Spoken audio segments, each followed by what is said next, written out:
Bismillahirrahmanirrahim. Elhamdülillahi Rabbil alemin. Vessalatu vesselamu ala seyyidina ve nebiyyina Ebil Qasimil Mustafa Muhammed. Allahümme salli ala Muhammed Ve ala alihil etyebinel etharinel muntecebin siyyama begiyetillahi fil eradin. Allahümme inni ahmeduke ve esta'inuk ve estağfiruke ve etevekkelu aleyk. Vesselamu ala eimmetil muslimin ve humatil mustadafin ve hudatil mu'minin. Usikum ve nefsi bi tegvallah. Aleyhisselam təqvalıların bir xüsusiyyətini qeyd eləmişdi ki, onlar batilə daxil olmazlar. Batil işləri olmaz. Bununla yanaşı və la yaxrucu minəl haqq. Haqdan da xaric olmazlar. Necə ki, batilə daxil olmazlar, eləcə də haqdan da xaric olmazlar. Ancaq haqqın ətrafında olarlar və bu çox önəmli bir mömin üçün, bir təqvalı üçün çox önəmli xüsusiyyətdir. Hətta qohum əqrabası olsa, yaxını olsa, tanışı olsa belə həmişə haqqın tərəfdarı olar. Allah inşallah bizi də həmişə haqq tərəfdarı qərar versin. Bu gündən etibarən Allahın köməkliyi ilə Hucurat surəsinin izahına, təfsirinə başlamaq istəyirik və bu mübarək surəyə daxil olmazdan öncə bir neçə məsələyə qısa olaraq işarə eləmək istəyirəm. Təfsir sözünün mənası lüğətdə aydınlatmadır, bəyan eləmədir, şərh vermədir. Daha çox ayənin aydınlaşdırma, izah eləmə. Lüğəvi mənası budur. İstilahda isə bir dənə bir elmdir. Təfsir bir elmdir ki, ayələrin üzərindən o pərdəni götürür və səbəb olur ki, biz ayəni və ayənin məqsədlərini daha yaxşı başa düşək. Bu, məsumlar tərəfindən bəyan olunmuş və qəbul edilmiş məsələdir. Sadəcə bir qadağan olunmuş mətləb var. Burada o da rəylə təfsir, şəxsi nəzərlə təfsir.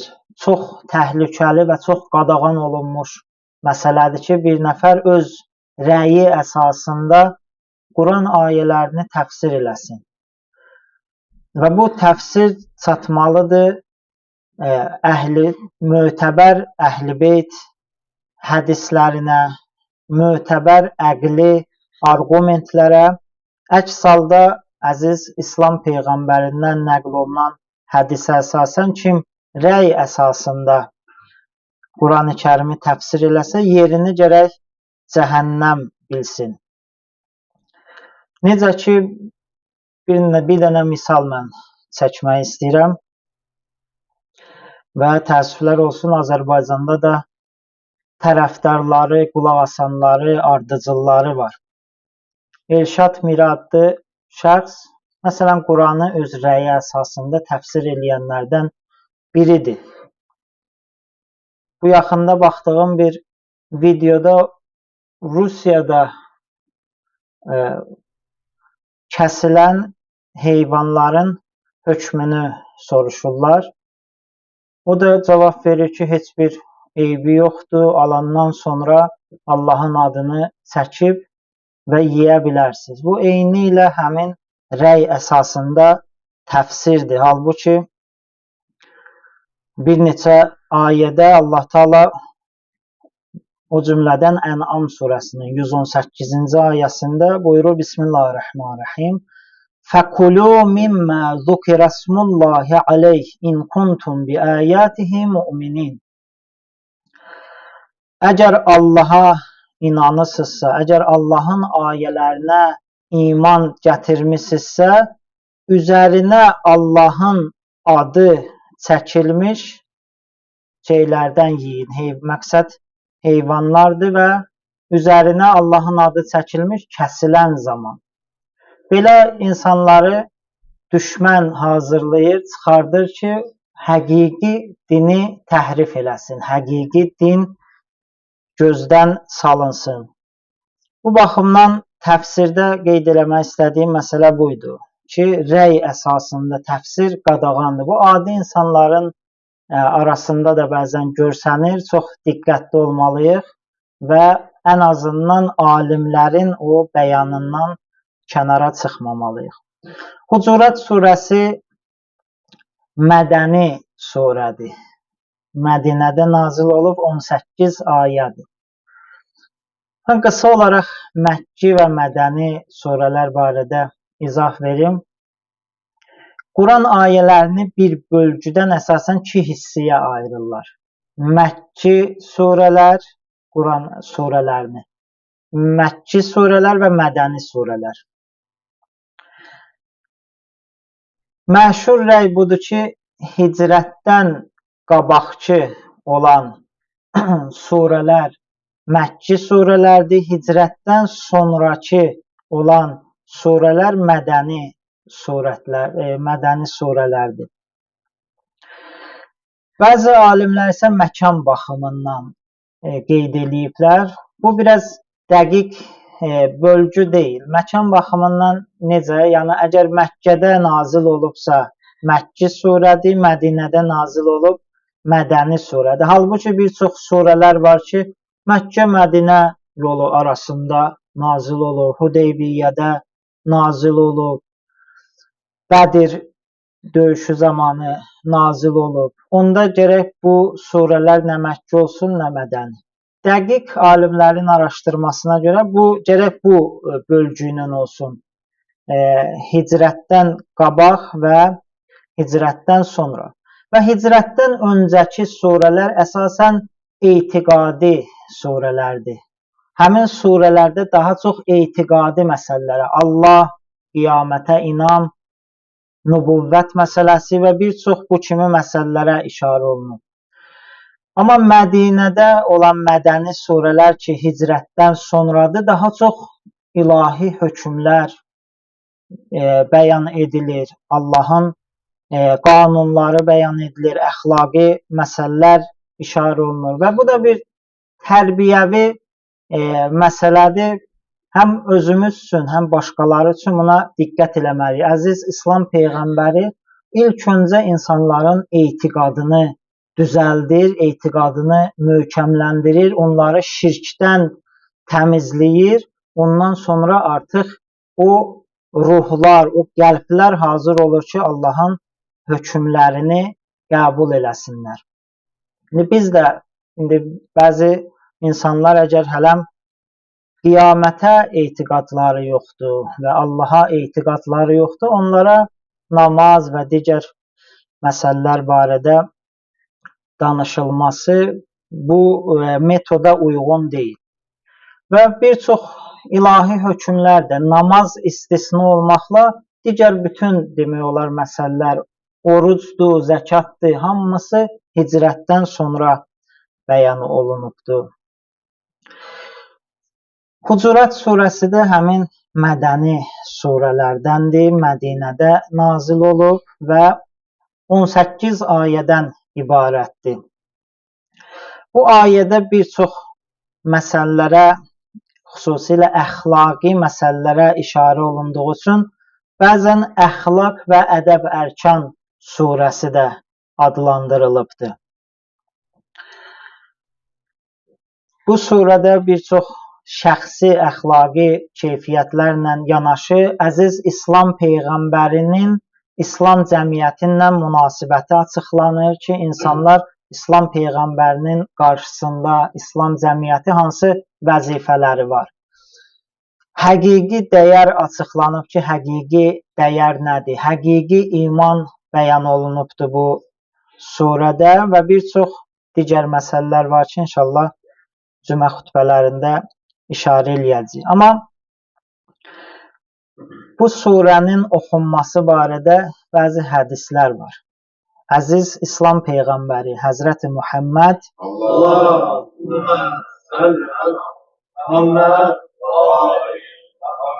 bir hədisdə buyurur ki, kim Hucurat surəsini oxusa, ona, həmin oxuyan şəxsə Allaha itaət edən və onun itaətindən çıxanların sayının 10 misli qədər savab verirlər.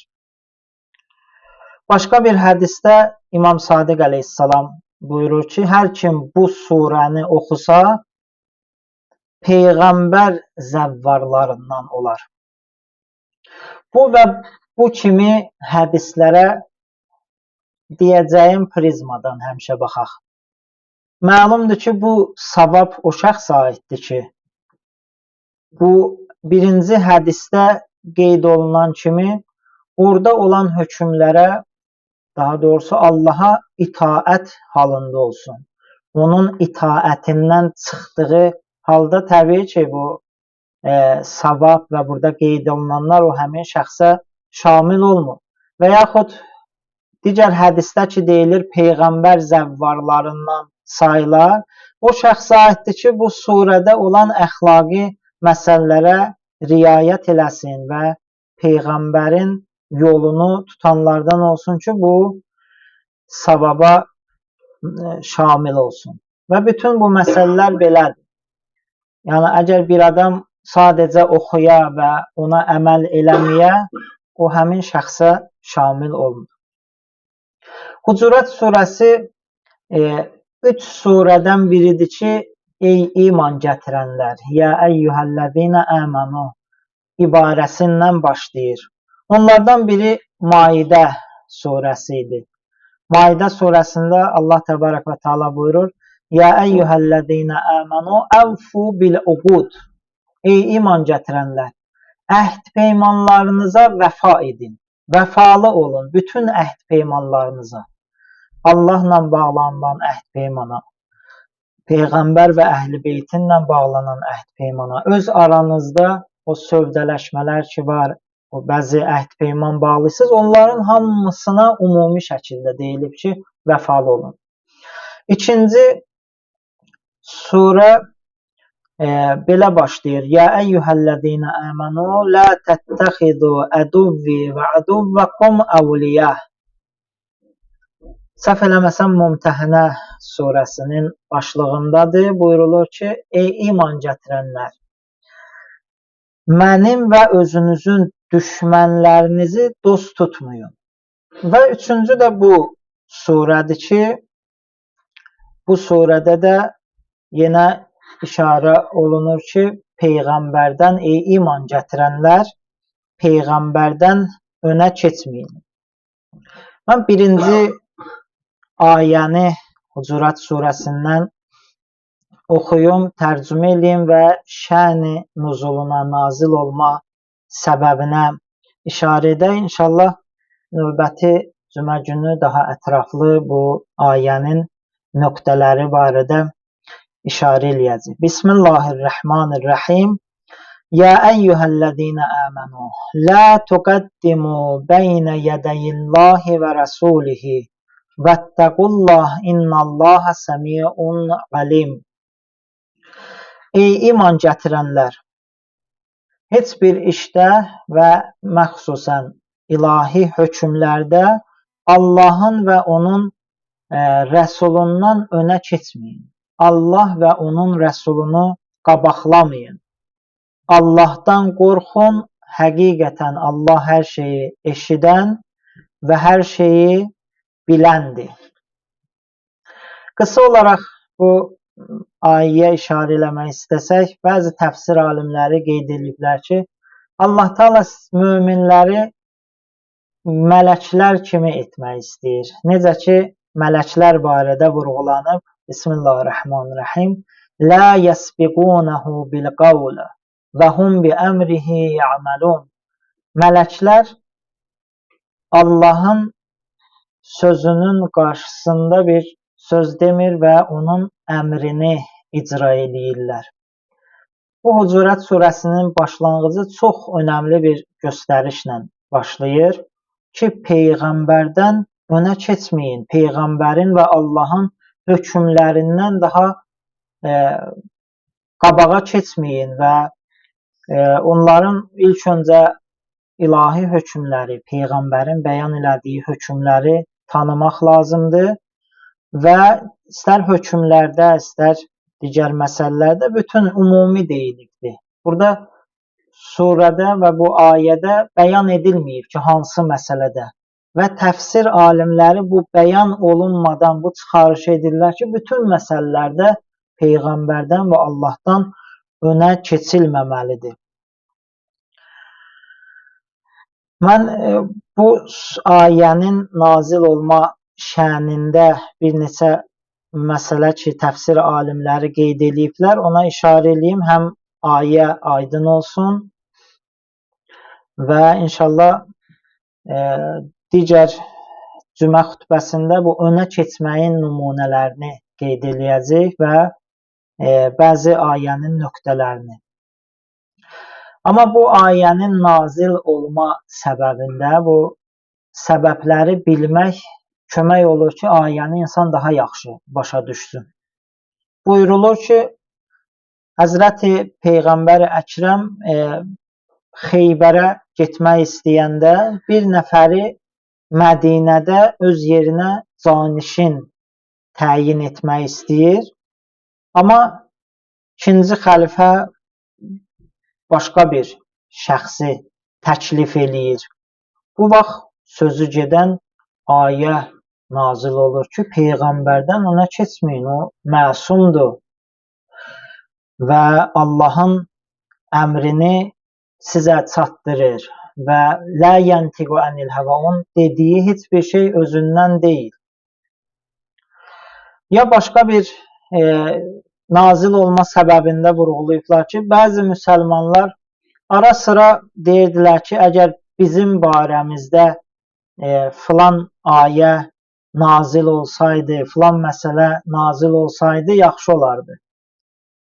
Və belə deyilən zaman həmin ayə vurğulayıblar ki, bu ayə nazil olur və buyurur ki, Peyğəmbərdən və Allahdan önə keçməyin. Və üçüncü qeyd olunan şən-i nüzulu da mən işarə eləyim, sözümü yekunlaşdırıram. Bəni Təmim qəbiləsindən bir dəstə özləri üçün bir hakim, bir başçı tələb eləyirdilər. Və bu zaman birinci və ikinci xəlifə, bu bir həqiqətlərdir ki, bu təfsir kitablarında bəyan olunub, mötəbər sənədlərinə əsasən mən o nazil olma səbəbini vurğulayıram. Birinci və ikinci xəlifə hərəsi bir başçını təklif elədilər və sonra da bir-birinlə başladılar müzakirə eləməyə, bir-birinlə müzakirə elədilər və hətta səslərini də qaldırdılar. Bu mübahisə elə formada oldu, səslərini ucaltdılar və bu zaman bu birinci və ikinci ayələr nazil olub ki, Peyğəmbərdən önə keçməyin, Allahdan önə keçməyin və səsinizi Peyğəmbərin yanında ucaltmayın. Bu nazil olma səbəbləri idi bu ayə barədə. İnşallah ayənin vaxta qənaət üçün daha ətraflı, daha dəqiq mənasını inşallah bu bir müqəddimə idi, bir giriş idi və daha çox ehtiyacımız var ki, Quran ayələrindən, Quranın mənalarından tanış olaq. Çünki bu bizim üçün, bizim özümüzün və cəmiyyətin düzgün idarəsi üçün göndərilən və qiyamətə kimi təhrif olunmayan səmavi bir kitabdır. Allah təbarək və təala bizi sözün əsl mənasında Qurandan ayrı salmasın. Allah təala bizi Qurani cəmiyyət qərar versin. Allah təala İmam Zaman salamun əleyhin zuhurunu təcil eləsin. cismi və mənəvi olaraq o Həzrətin gəlişinə hazırlaşanlardan bizi qərar versin. Bismillahirrahmanirrahim. İnna enzelnahu fi leyletil qadr. Və ma ədrake ma leyletul qadr. Leyletul qadr xayrun min əlfi şəhr. Tənəzzəlul mələikətü və ruhu fiyhə biizni rabbihim min kulli əmr. Selamun hiyə həttə mətlə'il fəcr. Sadaqallahul aliyyul azim.